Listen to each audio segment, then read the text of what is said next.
Hi. I want to talk to you for a bit today about how to deal with people who are determined to make themselves difficult to deal with. So you've probably seen a lot of these people, especially if you've worked a lot of customer service or security jobs. I've seen shitloads. I actually kind of like dealing with them. One, because I'm not bad at it, and two, because with the right mindset, it's actually kind of fun. But most of communication, especially in a stressful situation, is going to be about tone and body language. Word choice matters, it absolutely matters.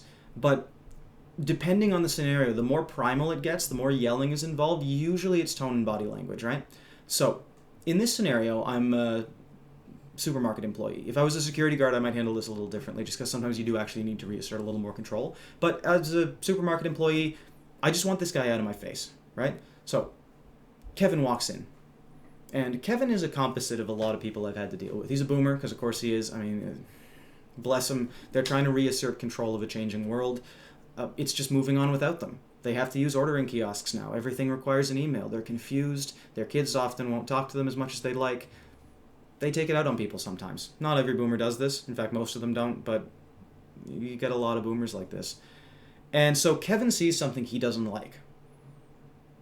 A pot of jam on the floor. It's not much, but it's enough to set him off. So he makes a beeline straight for the first person that he can give shit about it. And that's me. I've got a uniform on, so what that tells him is that this guy's being paid not to fight back. He's my punching bag for the day. He gets right in my face, and he starts yelling at me. It's like, I got mobility issues. I have to go all the way around. You should clean this up. Back in my day, people cared about service. I fucking fought in Vietnam, whatever. You name it. He's just rolling on fumes at this point. And here's what I'm doing.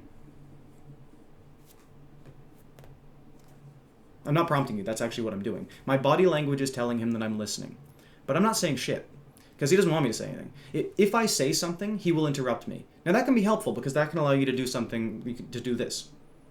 Which is a gesture that means, go on. It makes them look like an asshole, particularly if there's a crowd going, and there usually will be. So if he's screaming, people are going to show up to watch, which is great. You want that. But you don't need to prompt him to interrupt you. You actually don't need to do shit. Most of the time, he just wants to yell at you. So let him do it.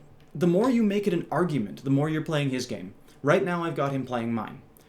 I am stone-faced. He's not getting anything from me. He's not getting a rise out of me. I'm not saying, sir, I will not be spoken to that way. I'm not saying that shit.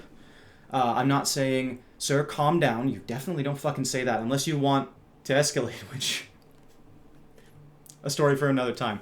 But you don't argue with him. You don't fight him. You don't give him anything. He wants a punching bag. What he's gotten is a brick wall.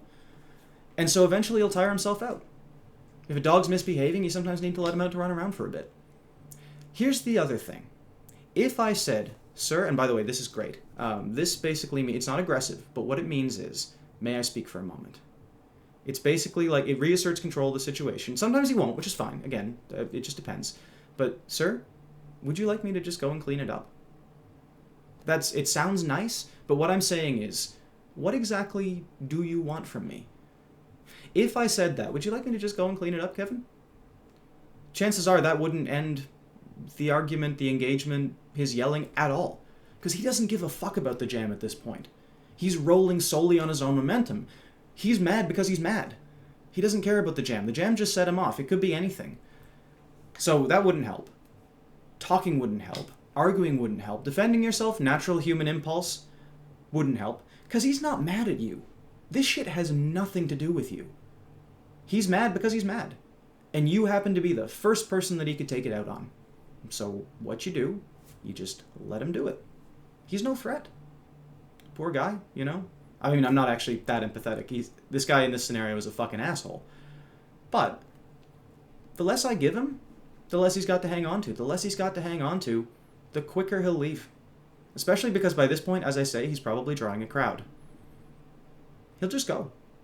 And that's how you deal with it. It takes practice, especially not to feel like a wimp. But at the end of the day, I'm not yielding to this guy. I'm not playing his game. I'm not fighting his style. He's playing mine. And at the end of the day, he leaves quicker. Every conversation, even the unpleasant ones that has ever begun, has ended. And this conversation ends a lot quicker if you just don't give him anything. You offer to rectify the situation, chances are he doesn't give a fuck. But that's all you can do. If he threatens you or gets personal or touches you in any way, that's when you have to change tactics a little bit. You might just be like, sir, I've listened to you. Now I'm going to have to walk away. And then you just walk away. And if you get in shit for that, by the way, quit on the spot, because you're working in a place that does not deserve to have employees if they won't have your back. If you've done what I was just talking about and you just dealt with the situation well, and then you walk away and you get in shit, quit. I'm serious. I would do it on the spot, publicly, possibly loudly, probably not. But anyway, Kevin will leave. He'll say, oh, this is ridiculous. I'm never shopping here again. And then he'll be back the next fucking day because he's a boomer. He doesn't change the way he does things. He doesn't change his store. He might come back and be nasty to you again, but he's definitely fucking coming back. Anyway, that's how you deal with a situation like this. How you don't take it home with you. Again, something that needs practice is you just realize that this had nothing to do with me. He wasn't mad at me. He had nothing against me. If he saw me on the side of the road, he wouldn't even, there's no chance he would have treated me like this.